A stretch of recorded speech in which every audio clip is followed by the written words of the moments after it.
Hello, everyone. This is Eric Diaz. Thank you again for joining us on Marketing 110.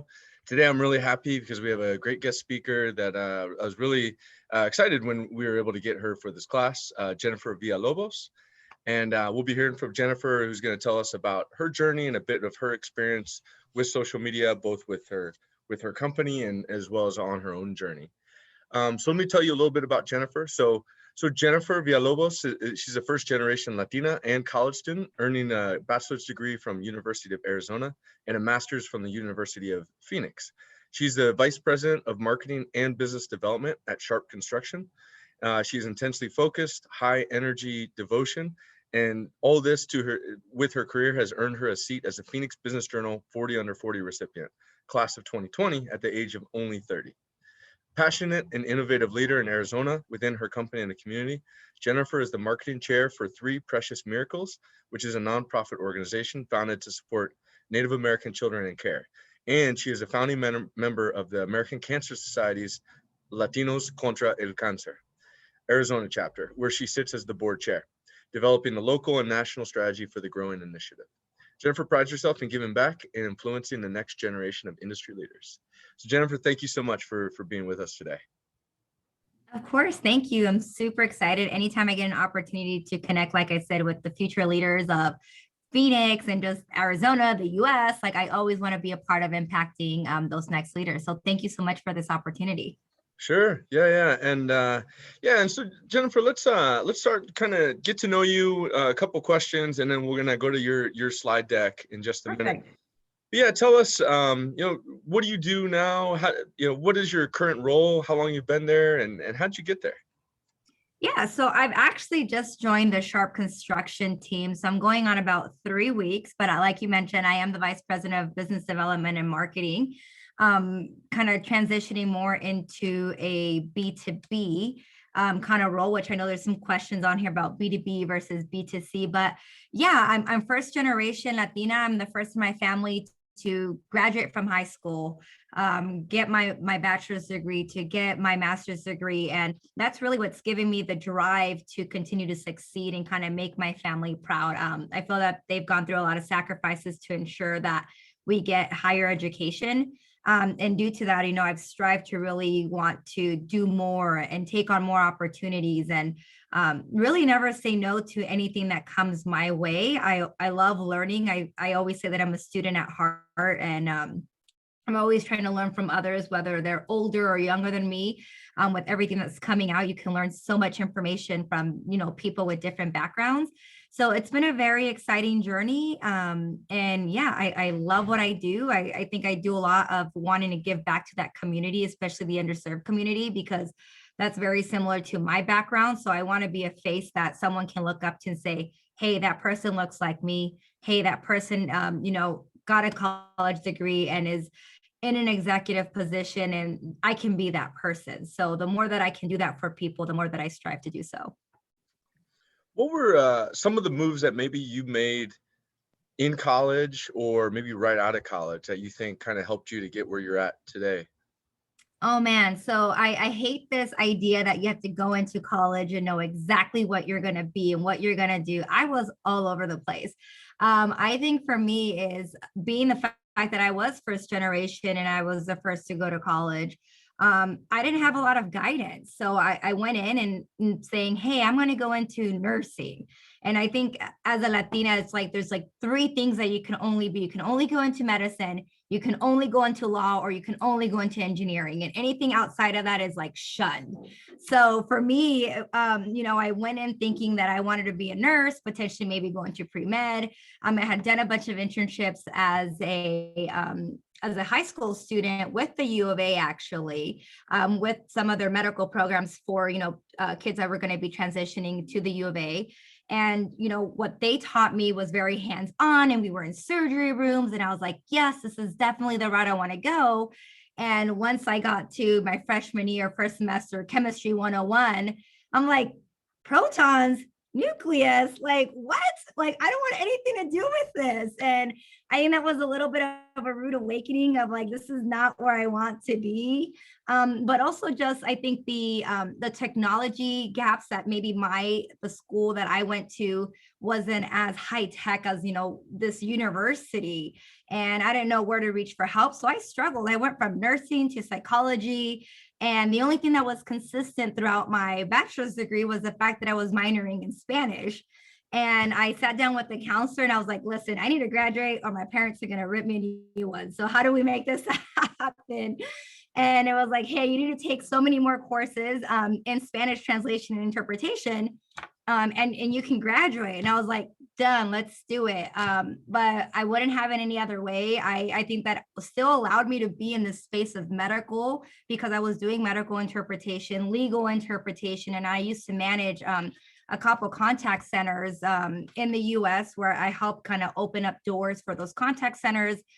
And it still allowed me to be involved with that world. But through that experience, I really saw the love and passion that I had for business and connecting with people and relationship building, recruiting, implementing processes. And the rest was history. I went back to school, I got my master's degree, and now I felt that I was more focused and really understood what I wanted to do. I took about a 2-year gap between my undergrad and master's program. And then I was like, all right, business is where I want to be. So here I am.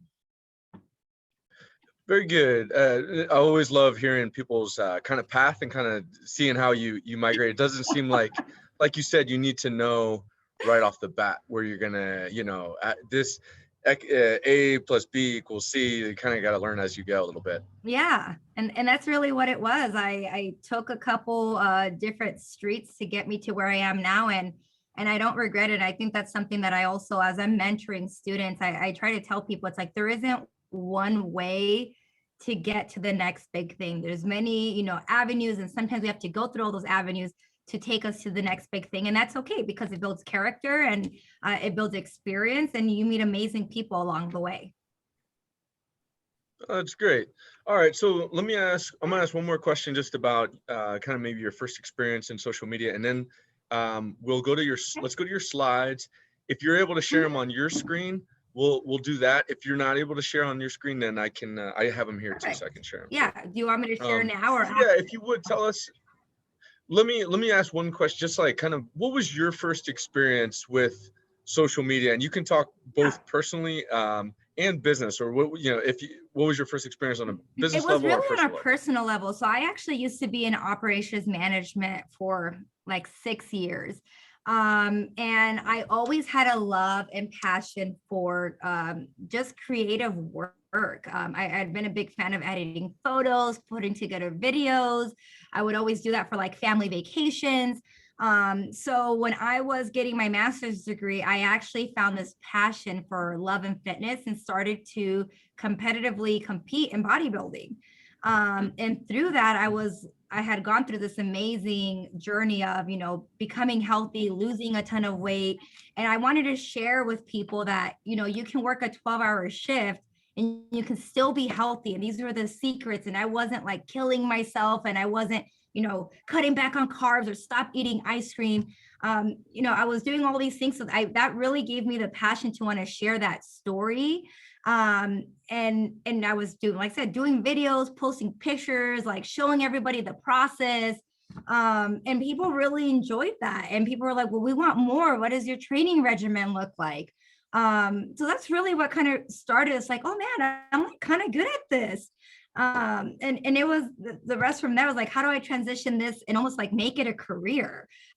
Because at that time I almost feel like social media was like barely beginning. Instagram was like the new thing. And, we had Facebook for a little bit, but businesses were really starting to utilize, all these social media platforms to start capturing. What year roughly was that? Oh man, that had to have been like 2012.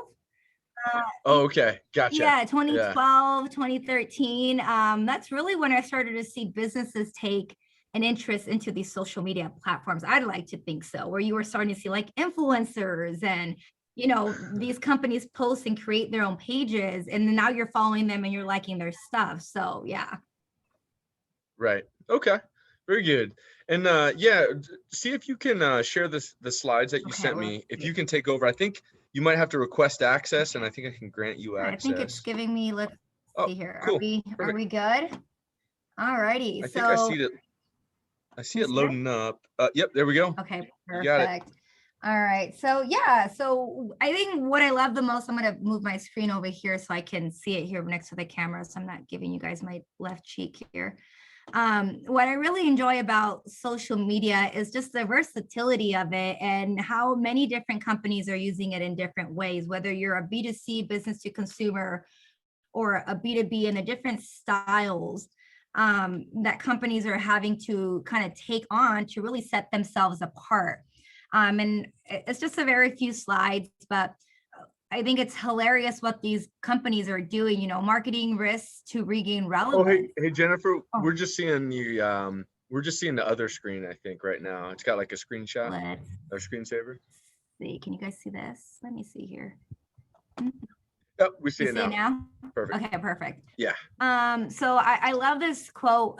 This is the president of KFC, Kevin Hodgman, and he says the customer is being bombarded with messages everywhere. And I mean, I don't know about you guys, I can attest to that. You say, you know, Peloton, and then you see it on your phone without even searching Peloton, right? So you know, consumers don't really have a big span of attention. So the customer has a short attention span like a goldfish. So we have to break through and create some news. And sometimes that requires us doing things that are a little bizarre, but the reality, get tons of coverage on that stuff.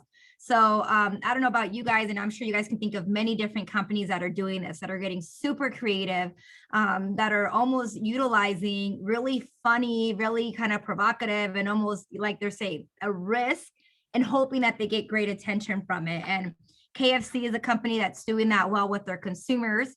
Another one that I'm a huge fan of is Wendy's. I don't know how many of you guys have followed the Wendy's Twitter, and they're just intense. They're taking it to a whole nother level, but they're so memorable. Like everyone knows that Wendy's is gonna come at you hot. You better be careful because they have, you know, tweets for days, and it's working for them. Now you're seeing people kind of just hash or at Wendy's on other companies' profiles saying, hey, Wendy's, what do you got? Like that is genius marketing. They've created this, you know, very humor marketing strategy that people are going on other companies' profiles to be like, oh, we want to see Wendy's come at them hot. So these are just a couple examples here where you're seeing, you know, Wendy's, McDonald's is better. And they're like, yeah, at freezing beef.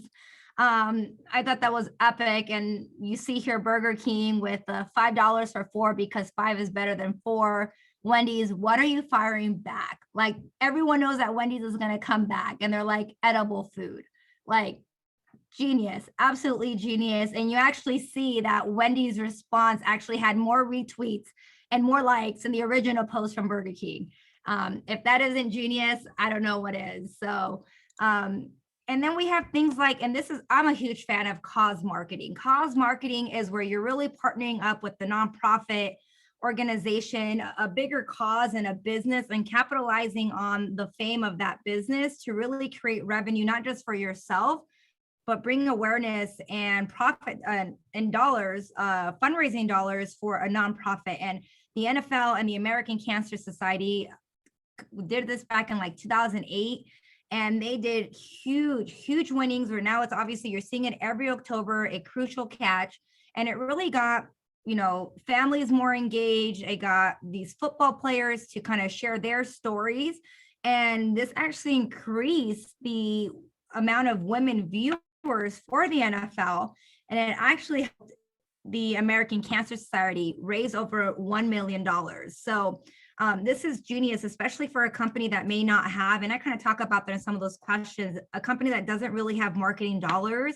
When you're partnering and figuring out ways with other nonprofits to fundraise or kind of do like a food drive, you can bring together all these businesses that are going to really take your company and share that, hey, you know, thank you, Sharp, for putting this amazing or fundraising together. So now you're getting the audience and the followers of that other company, let's say like the American Cancer Society, liking, following, and knowing what your brand is through cause marketing. So it's a win-win for both businesses, the nonprofit, and the profit business. So I'm a huge fan of cause marketing. And then lastly, I really just wanted to touch on, because these are some of the questions, the B2B marketing. I think with B2B marketing, you're really having to focus more on what you have to offer. Sometimes it's not as fun. It's very straight to the point because your consumer is the business owner.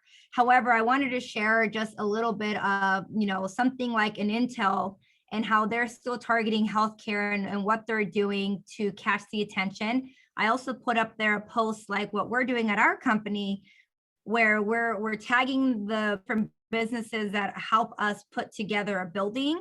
But at the same time, we're trying to keep it fun. We're like, go Trenta or go home. We like to have like a little catchphrase. We like to kind of also include what this post is about. And then we like to ask a question to really engage the audience in hopes that they're going to respond back and want to, play with the content that we have to give them. So these are just a couple different of slides that I just wanted to share to kind of give an idea of how versatile and how different marketing can be depending on who you're working for and who your consumer is. Is it the business or is it an actual, consumer, an individual? So, and I'll stop sharing my screen now. Any questions? That's great. I did want to ask one question in regards to just a little bit more specifics on your career path, as far as like, how did you transition from kind of the operations side to like, how did you first get into that in the marketing area where like now you're involved with, well, now you're the VP of marketing and business development. How did you transfer from operations to that area? Yeah, what's funny is that I think that deep down inside, once I got a taste of expansion with contact centers and recruiting, I really had this love for connecting with people. And I wanted to do that transition actually really early on. However, I had other leaders that didn't think that that was the right fit for me, that were like, operations is where you want to be. Like, you don't want to go into sales. You don't want to go into marketing. Like, people that have done it will always come back to operations. And I almost just said, okay, fine. If that's what you're saying, you're the vice president of this business. I'm sure you know what you're talking about. And I almost regret that, but everything happens for a reason. You think you're getting the right guidance from someone else. And if you were doing a good job, why will you change it? Right. So when I finished my MBA, I got more of a taste of really deep diving into that marketing, that sales. And again, it kind of sparked the creativity that's in me. But at that time I got scouted by Target, and again, still pretty young. I was like, oh my goodness, Target, this is amazing. They're bringing me on as an executive. I'm so excited. But I think that was like the last of it. Like that for me, after I finished with Target, I was like, I just don't want to do operations. There was no more love and passion for me within that role. So I took a huge leap of faith. I actually at the time was living in Tucson, and I had graduated from Tucson, started my career there, spent 10 years. And I took a leap of faith. I was like, you know what? If I want to make change happen, I need to do it for myself. I moved to Phoenix, not really knowing anybody, not having a network. And I took the first job I could take in sales. And I was like, I will make it, make it or fail, right? But I was like, but there's no room for failure because that's not what we do. So I said, I have to survive. I took a huge pay cut. And all was good. I really believed in myself and told myself, I am giving myself this amount of time and I will network the crap out of Phoenix. I will meet everybody here. I will do everything that I can and will really open the doors for myself. And I was just hungry. I was hungry to grow and hungry to take on the role that I've been wanting. And I was like, I'm not going to listen to anybody anymore. This is where I want to go. And this is where I'm like, how I'm going to get there. And I need to find the people that are going to help me and guide me there and support me to get there. That's great. Yeah. I love the story. That's good. I on my own path, I was also in operations and I kind of transitioned into marketing eventually. So it's totally doable. Like you said, you don't have to know what you're doing right from the beginning. You can kind of figure it out along the way. So that's great to hear. And you know what's crazy? It's like even my parents, I mean, again, being first generation Latina, my parents were like, well, you have a good job. Like, why would you leave? Like they were like mind boggled. So even like the support by my family wasn't really there 100%. And I was like, listen, trust me, it will all work out in the end. And I was like, and if it doesn't, I'll move back to Tucson. I have a network here. I know people have opened their doors for me, but I'm glad that wasn't the case. Right. So I want to allow Zoe's got a couple questions. I wanted to give her a chance to ask. So go ahead, Zoe. Hi, my first question is, what would you say is the biggest challenge moving from B2C marketing to B2B marketing?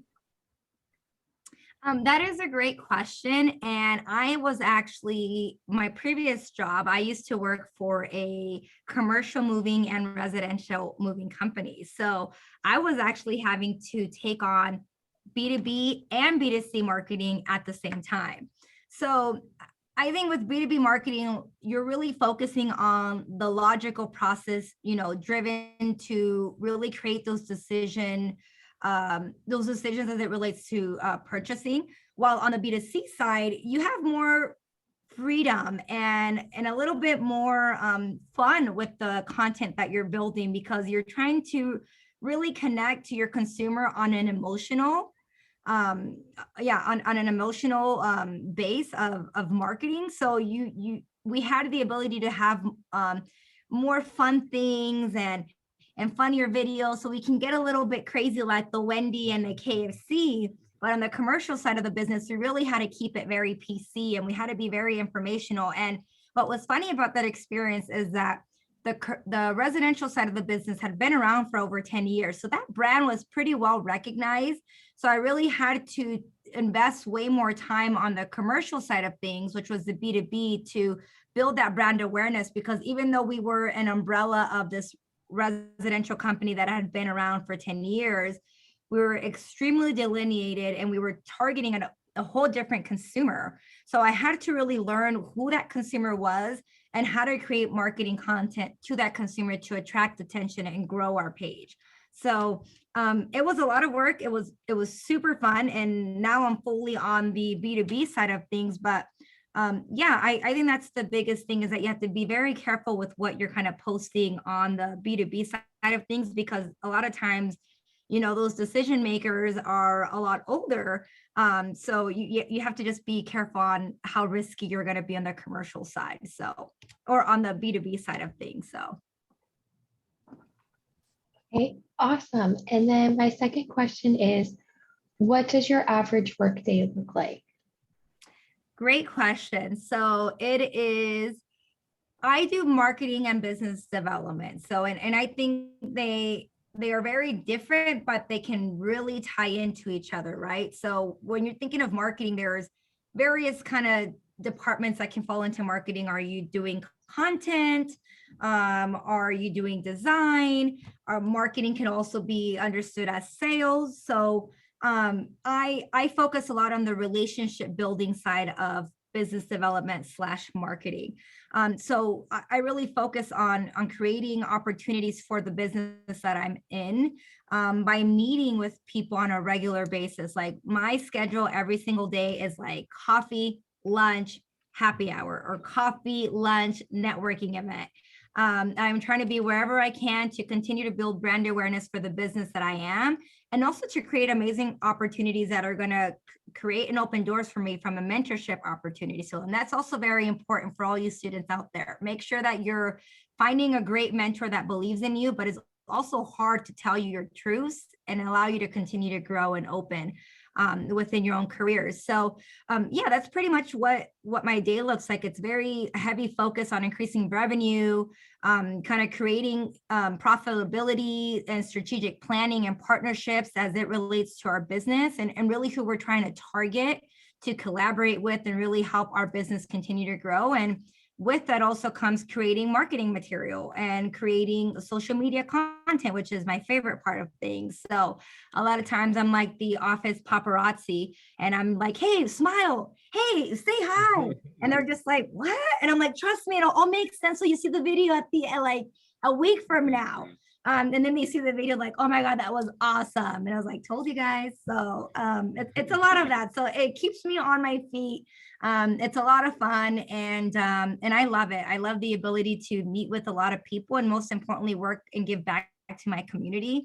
As Eric mentioned, I do sit on a couple of different nonprofits, and it's just a blast to meet other leaders that are passionate about the same things that you are, but are still making the opportunity to create, profitable opportunities for your own organization, aside from also impacting, your community on a very philanthropical way.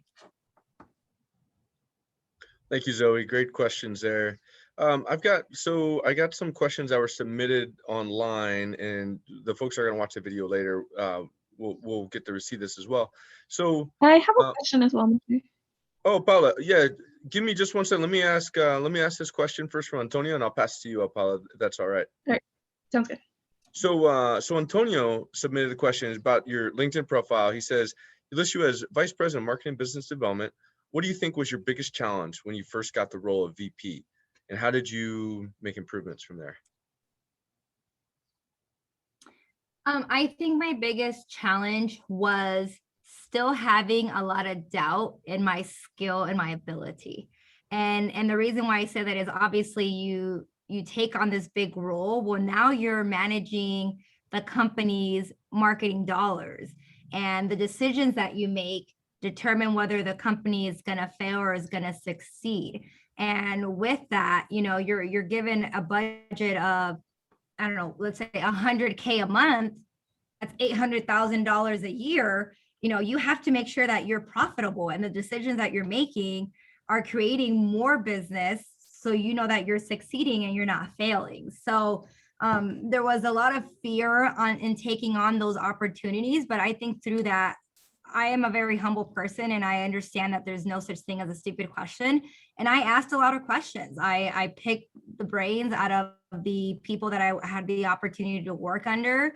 And I was like, hey, what about this? Hey, what about that? And what I loved was that the companies that I've been able to work for in the past few years, when I first took on my role as VP of Marketing and Business Development, was that, they're like, hey, try it. And if we fail, we know not to ever do that again.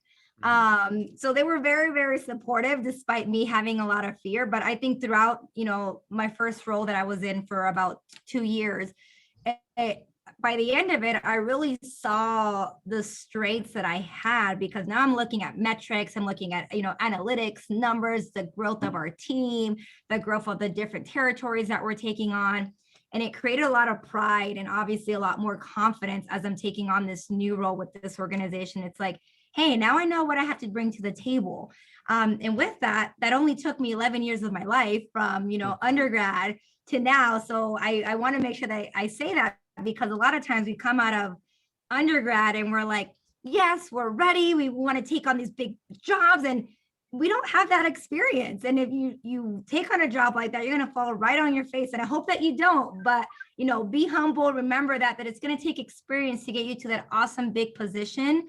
And you're going to have a little bumps around the road, but it's going to be scary at first, and then you kind of build up that confidence. So I'd say that was my biggest challenge, was having that self-trust in me at first, because I was always overthinking a lot of things versus just like, let's just do it. And anytime I would go back to my executive leadership team, like, just do it. And I'm like, okay, yes, this is why you're the entrepreneur. Okay, got it.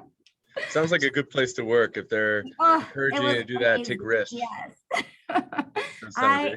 I love it. And you know what, I will say that working for this, we come out of college and our master's degrees thinking, oh my goodness, we want to work for the Facebooks and the Googles. And I'm not saying there's nothing wrong with that, but, I worked for, corporate America, and taking on this job at this local moving company was one of the best jobs I've ever taken. And what I learned and the trust and the time that was given to me from these entrepreneurs was just absolutely amazing. And I'm really grateful that I took on an opportunity with the company like that versus, oh no, you know what, you're not a Google. I'm not taking this job. If anything, I think I learned more with an organization that was here local, small to medium business versus, a large enterprise or corporation where you don't always have the time of day. These leaders don't have the time to sit down and really educate and provide more doors for you.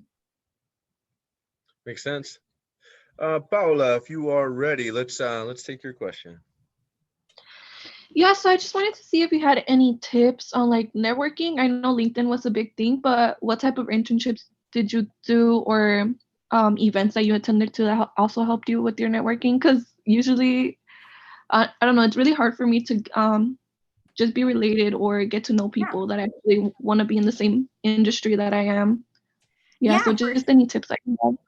Yeah, for sure. I would say to first understand where you're wanting to target or what type of business you're trying to go towards, right? So are you trying to go into this commercial space? Are you trying to go into construction? Are you trying to go into, whatever space it may be? And then from there, understand what organizations are going to be good for you. I did a lot of research as it related to nonprofits and organizations here in the Valley and understanding the type of people that were sitting on these boards. And it's like, oh, how diverse are these boards? I want to be a part of an organization or a nonprofit that has diversity, that has inclusion. So when I go, to this networking event that they're hosting, I don't feel out of place. I feel that someone's going to take the time to talk to me, is going to understand me. So like I mentioned, I sit on the chair of the American Cancer Society for Latinos contra el Cáncer. But at the time, I was just like a volunteer. I was going to their event. I was helping out where I could. And through that, I met amazing people that kind of help open the doors to bigger and better. The Arizona Hispanic Chamber of Commerce, I love them. I'm a huge fan of that organization. They do a tremendous job of really connecting you with people that they believe are good for you. They take the time to sit down and understand what you're trying to achieve. That's another really amazing organization that I'm a huge fan of. I also, like I said, I just started volunteering wherever I could. And through those volunteer opportunities, I really met amazing leaders that were in the Valley that I was like, hey, like, I'm new, I'm trying to grow, I'm trying to learn. Would you mind grabbing a cup of coffee with me? And most of these leaders say yes, they want to invest what the knowledge that they have into the future and into what's coming. I mean, we're only going to be here to a certain time, and then we have to make sure that we build up that next generation to continue to take on what we've built up. So personally, if there's anything that you need, please don't hesitate to reach out. I would love on an individual basis to, jump on a phone call and help you kind of achieve some of whatever you're trying to achieve, whether that's going into medicine, whatever it may be. But more than happy to do that for you. But there's a lot of organizations, and I always say start with your nonprofits. St. Vincent de Paul is another great organization. They constantly have events. You can volunteer at their houses that they have, and a great organization to meet amazing people that are willing to help and get you to that next level. Paula, if you have another question, let me know. We do have time for it. No, I think that was my only question. Yeah, I usually have difficulties just connecting with the right people. Yeah. And I just wanted to see, because I'm also interested in like the marketing, like that's what I'm studying for, but I want to go more into like the movie industry type of thing. So I just wanted to see where you got your connections from and what type of events you attended. Yeah, you like I said, it's funny to see once you go out there and get involved with your community and volunteer, the people that sit on these boards. I mean, when I was getting involved with the American Cancer Society, we had someone from Univision and someone from Telemundo that were a part of these organizations out there that were willing to sit down with us. And again, you just don't know the kind of people that you're going to find. And that's why for me, when I first moved to Phoenix, I was everywhere. I went online, I was like networking events in Phoenix, and some of them were awful. And I was like, oh my goodness, like within 10 minutes, I was like, okay, I'm leaving. And some of them were great. I found some of my best friends that I now know today, some great mentors that, are mentoring me today. So you kind of have to go through all those weeds to find, that needle in the haystack, right? But there's really great organizations. Just figure out what your passion is, and see what that looks like. All right, so Jennifer, I'm asking a couple social media questions. Let me start off by asking, what would you say? I'm gonna ask this for you and for your either your current company or previous company.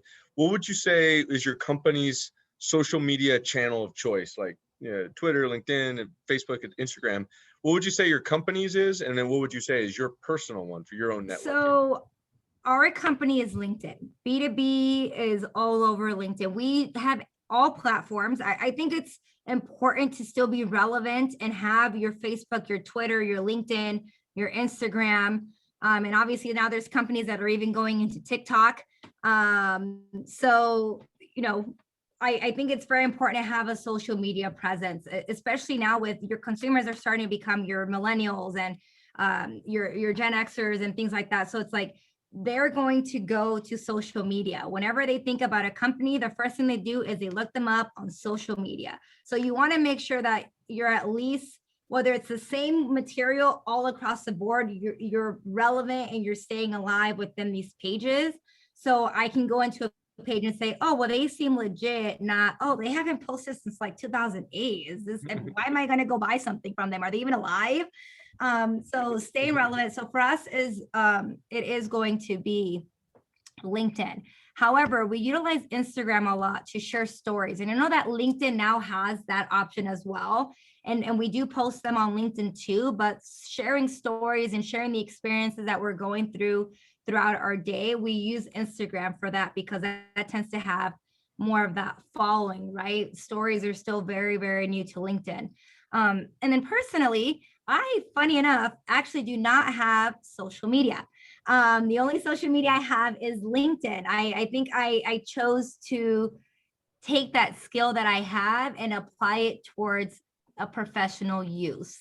So as soon as I took on my role as creating content for businesses, I really just got off of everything personally. I think a lot of it was because for me, I was like, well, I don't want people to know about my personal life. And I don't know, I felt like the switch of like being a grown-up kind of turned on. I was like, well, whatever I need to share will be on LinkedIn. But I love social media, but I want to do it from a business perspective only. So kind of eliminated family problems anyways. Just kidding. Very good. What would you say on a business level with one of the companies you work for, what's been your favorite social media marketing experience? Yeah. So, what's great was COVID really brought light to the importance of social media presence. And, with COVID, many bad things came through it, but it really allowed us to see who were those businesses that were strong in that field and how were you staying alive with social media or with an online presence. So it really kind of lit a fire underneath me to be like, what else can I do utilizing these social media platforms to keep us alive during COVID without coming off as what's the word I'm looking for? Like we didn't care that COVID was existing, right? Because a lot of people were losing their jobs. So it's like we don't want to sell our business and this like use our moving services. Like that wasn't what we were trying to do. I think we really took on this switch of education. And we were more educating people. Hey, if you cannot afford a moving company, no problem. Here are some tips and tricks. We really try to transition that messaging so people could see that we cared. I mean, we did. We made sure that we tried not to furlough anybody. During that time, we kept all of our movers. We were trying to keep everyone still,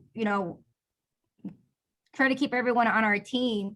So we were trying to find ways to still, connect with our community. We were doing different like food drives. We did a lot with the Native American community during that time. So we're staying relevant in various other ways, still utilizing our trucks and donating our time And then we were providing educational classes. We were actually doing like Instagram 101 and Facebook 101 and join us for the Zoom class on this. And everything was complimentary. But again, it's like I used the skills that I had. And I actually also used the network that I had to be like, hey, everyone's going through a rough time. Let's put our knowledge together and let's create these courses for people that could benefit from it, complimentary, but we're staying relevant, we're staying top of mind. And people were extremely grateful from that. And I think that's one thing that really helped us through that COVID time. So to me, that was for me, that was something that I really enjoyed, because again, it allowed me to think outside of the box, and it allowed me to be on my feet with something that I thought I was very comfortable with, and really take it to that next level of like, oh, how do I get even more creative and really set our company apart? Very good, very good. No, thank you for sharing that story. As far as like evaluating what the ROI is on what you're giving out, probably a lot of reporting that you do now or will have to be doing. What do you think is the most useful metrics for a small or medium-sized business to watch for that they can get from social media as to show what the ROI of social media is? Yeah, so obviously this can be very different per company. I truly believe that your metrics should be very aligned with your company goals and what you're trying to achieve from a social media platform.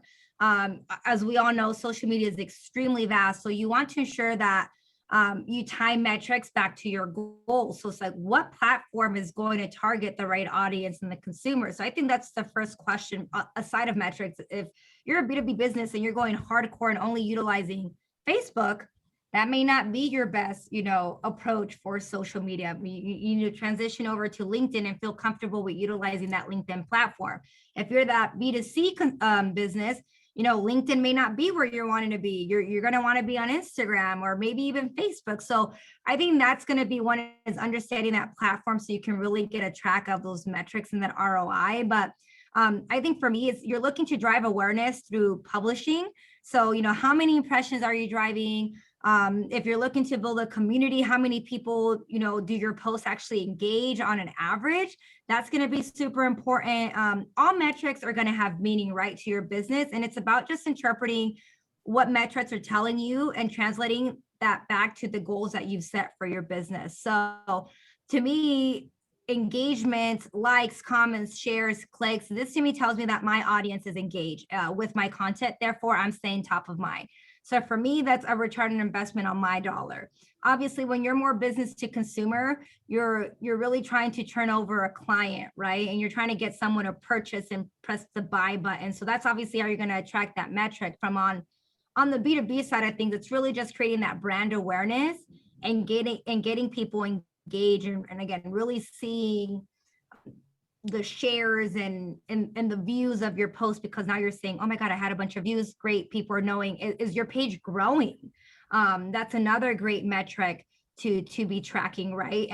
And some people are like, well, you don't have 1 million followers, but it's like, if I'm here in Phoenix and I only work with the Paradise Valley community, I shouldn't have, like, me having 1 million followers doesn't benefit me. My consumers are 50,000 followers. So that's where I should be around, right? So I think a lot of times people get caught up in this, oh, I have to have 1 million followers, but it's like, okay, you can have 1 million followers, but if your target is only here, what's the point of these 1 million followers that you can't really support, right? So that doesn't mean that you're a failure. This is creating the attention and the reoccurring business for you, then this is where you want to stay. And as you choose to pivot and grow your business, then obviously that more growth of followers is going to be important within different communities. So I think that's also another way to really understand how to track an ROI for social media. And I think, again, sometimes many people don't think that there isn't a way to track ROI, right? Because you're not seeing that instantly. But again, if I'm going out, the biggest compliment for me is when I go out to a meeting and someone's like, you guys are everywhere. You guys are all over social media. I'm like, yes, that's an ROI for me right there. The fact that you're saying you're seeing my face, you're seeing my team's face, our company logo, you see SC, and you know that's Sharp Construction, I'm winning. That's an ROI. Yeah, and that makes sense. I like that example because, that person, it's not 1 million people, but if she followed you, she might very well be the decision maker or the person that influences the decision maker. So even that impression of one made all the difference for making that sale long term. So yeah. Great example. So we got time for 2 more questions. So I'm gonna ask one that's about social media, and then one just kind of wrapping up. So regarding budgets, so how does a small or medium-sized business, somebody that doesn't have a multi-million-dollar budget in social media, how do they do the most they can with a shoestring budget? Internally and strategically. I'd have to say, when we were launching the commercial moving company that I was with, we didn't have a social media budget. So I did the social media content. And again, there wasn't a bigger compliment that I could get than when people were like, oh, what third-party company are you guys using for social media? And I was like, no, that's me. And that was great. Like, that is such a compliment in itself. So it can be done very effectively. And you can make a tremendous impact. One of the tips that I'd kind of give is that I was doing 2 posts a week. I think what's really important with social media, especially when you don't have a budget, is just to be consistent, and to make sure that you have that present. So for me, I was like, I'm posting twice a week and ensuring that I'm capturing different things as I'm going through my day to post on our stories. And those 2 posts a week were really setting us apart and was really keeping us top of mind, especially when I would see our competitors that were maybe only posting once a month or once every other week, right? So yeah, I think that's one way that you can ensure that you're doing social media content. Another thing is that we would be very strategic about boosting, right? If there was something that we saw was really taking on and it was getting traction, then we would invest money to boost that post. Or if we were hiring, then we would invest money in that post to hire. So we were very strategic in where we were spending like marketing dollars when it came to boosting. So yeah, that was really what we were utilizing. And then again, cause marketing was huge for us. We really got involved with our community. And I think that really set us apart. And I think at the end of the day, people want to do business with people they care. Or businesses that care, businesses that are willing to give back to the community. Because then you feel like, oh man, my dollars, not only did I get brand new tile, but they also planted 10 trees for me. I'm a great humanitarian, right? So people want to see that within businesses. They want to work with businesses that care. So we really took that cause marketing to a whole nother level and collaborated with organizations like St. Vincent de Paul, Three Precious Miracles, American Cancer Society, Phoenix Tool Bank. So we were really collaborating with these organizations and it was helping them. It was bringing more awareness to them at the end of the day. So it was extremely efficient. And that's the best way I would say you can go about doing marketing and creating content on a very tight budget and utilizing your team to collect photos. Again, I was on my team. Send me photos. Did you take a photo? Because I couldn't be everywhere. So that was really important. So all they had to do was take a nice clean picture. I would do some editing and I would create the story. That's great. Great advice. I love that. Okay. So then just wrapping up, I always ask this question, but I'm going to ask Antonio from the class submitted this question. And basically just as everybody in this class is currently in college, going to be looking for their first jobs, internships, or might be going into social media, may not, maybe going into their own business. If you were anybody in the shoes of anybody on this call, what would be the advice that you would give? I would say take risk, be open-minded. Be very open-minded. Again, I kind of go back to that. You not getting that dream job doesn't make you a failure. It sometimes takes 3-4 jobs to get that dream job. And it's even so much more worth it once you've gone through those experiences, because again, you become a stronger leader. You become just smarter, quicker on your feet, which makes you even more prepared for that dream job that you've always wanted. So don't be afraid to take a different road to get there. Don't compare yourselves to others. I think that has to be one of the biggest mistakes that a lot of people take on. do the work. You got to do the work. You got to stop thinking that it's going to be there at the, palm of your hand, because it's not. You got to put in work. Let me tell you, I worked overnight shifts. I worked 18-hour shifts. I worked weekends. I sacrificed holidays. And again, it took me 10 years to get here, and now I'm here. So it doesn't come easy. Just keep at it and find yourself a good mentor. That's a good one. Find yourself a good mentor. I almost wish I would have done that earlier in my career, not so late in my career. I think I would have maybe been here a little bit quicker, but I'm happy with where I'm at and how it all got here. A quick follow-up. How should they go about finding a mentor, for example? I love LinkedIn. I think LinkedIn is a great resource to finding mentors. And a lot of times, again, like if someone young in college were to approach me and tell me, hey, this is what I'm trying to do, I would in a heartbeat be like, yes, let's sit down, let's talk, or let me see where I can connect you to really guide you in that right direction. I think it's so important to give back to those, because we were once there. We were once there with the closed doors, and someone opened up that door for us, right? So I would say utilize LinkedIn as a research to understand where you're trying to be and who are some of those industry leaders.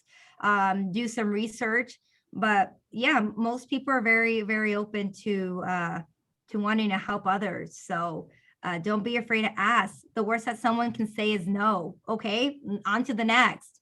I think that's another great tip. Like, don't be shut down the day. I remember my first cold call ever. Like, I was in tears after, and they were so nice to me on the phone, but I was just so embarrassed because I felt like I wasn't prepared. And they're like, on to the next, girlfriend, and then the next one got better, and it got better, and it got better. So, don't be turned down by the first person that tells you no. Then you're not going to get anywhere. So keep at it. That's great.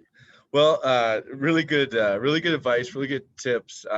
Jennifer, I really want to thank you for taking the time to be a part of this today. And I look forward to, sharing with the rest of the class on the video we're going to create. I'll send you a link, like I mentioned. And yeah, I encourage you guys, please reach out to Jennifer. She's very accessible.